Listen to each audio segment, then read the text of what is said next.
Okay, let's read a book. Peter and the Wolf. Far up in the north of Russia, in a cozy cottage at the edge of the great forest, Peter lived with his grandfather. Peter loved the forest. In the summer, he roamed its shady paths, visiting his friends and the wild animals and birds. He loved the forest in winter, too, when the thick blanket of white snow covered the ground and the frozen lake clung to the topmost branches of the trees. But in winter, Peter could not go into the forest. Hungry wolves roam about in the winter, his grandfather told him, and when he caught Peter trying to steal out, you must wait until you are old enough to hunt them. But Peter was certain he was old enough for anything and too smart for any wolf right now. So he waited his chance, and when his grandfather dozed, off went Peter, armed with a coil rope and his own little wooden gun.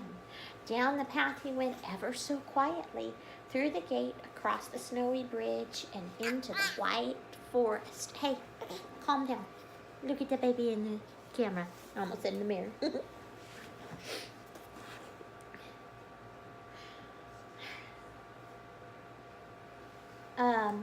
At first, Peter felt rather cold and lonely, with whiteness and silence on every side. Then, hello, Peter, twittered a little old voice like a flute, and down flew his old friend Sasha the bird. What are you going to do alone in the forest in the winter? Asked Sasha. I'm going to hunt the wolf, Peter said stoutly. Want to come along? Sasha did want to, and so on they went together, and suddenly, on the snow bank ahead, they saw a great threatening shadow. Could it be a wolf? Peter and Sasha stood there, quacking on the shadow, and the shadow moved toward them. Out from behind, don't lick the book! No. Don't lick it, boo. This is an old book. Here. Don't do that. You can pat the book very gently. Quacking, and a shadow moved toward them, and out from behind the tree stepped another old friend of the summer, Sonia the duck. Hello, Sonia, grinned Peter. We're out to hunt the wolf. Oh, may I come, said Sonia. Of course. Peter and Sasha were glad to have Sonia come with them. So she fell into line and they started on again. But now they marched along, slinking the figure forward, hidden among the reeds. It was Ivan, a sly cat, who kept hungry eyes on Sonia and Sasha. Okay. Boo. I know. Let's turn the page. There. Okay, here's a new page. As they reached a clearing, pounce! Out jumped a cat and sprang at the bird. Only Peter's quick leap saved Sasha from Ivan's jaws. Peter was shocked. Why, Ivan, he said, you're a bully. Ivan dropped his head guiltily. Come on, Sasha, said Peter. Ivan is sorry. He won't do it again. With a doubtful glance at Ivan, Sasha hopped back into line. Once again, the brave hunters marched on. Suddenly, crunch! A lump of snow broke noisily behind them. A line of hunters spun around. There was a wolf. Peter made a leap of his life to a low tree branch, and Sasha fluttered up beside Peter and the low tree branch. Ivan scrambled up too, but Sonia could not fly. Oh no! Oh no!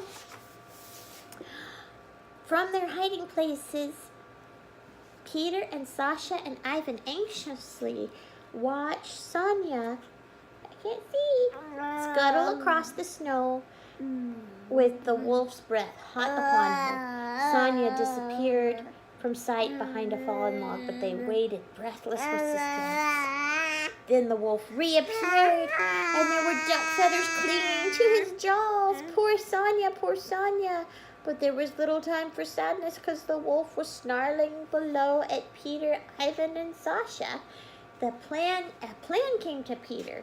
He whispered to Sasha and Ivan, who twittered and purred their agreement. First, Sasha flew down from his perch and flew back and forth in the face of the wolf until the beast was frantic.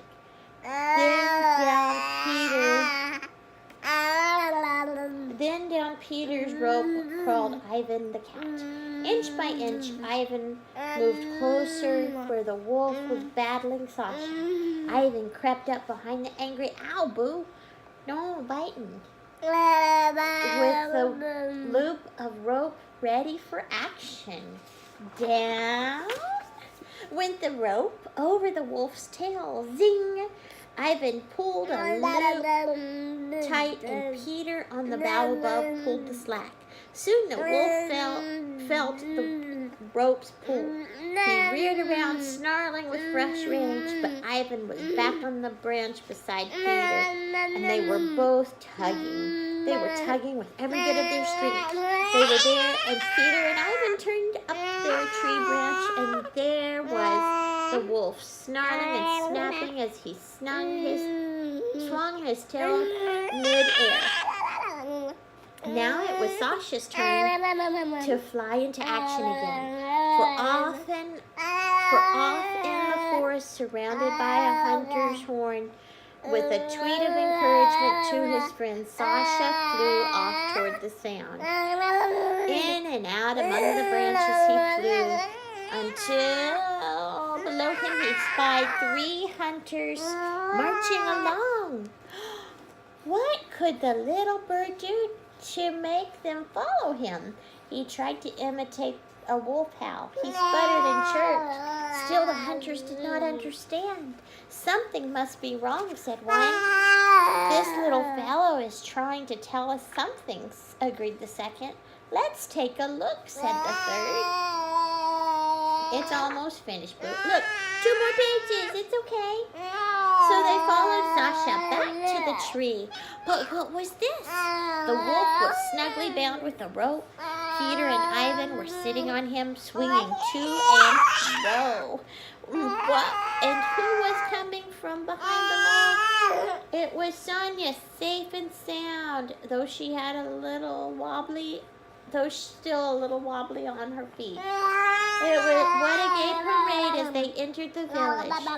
Sasha, Ivan, and Sonia, and the hunters carrying the wolf. And at the head of them, Peter marched proudly.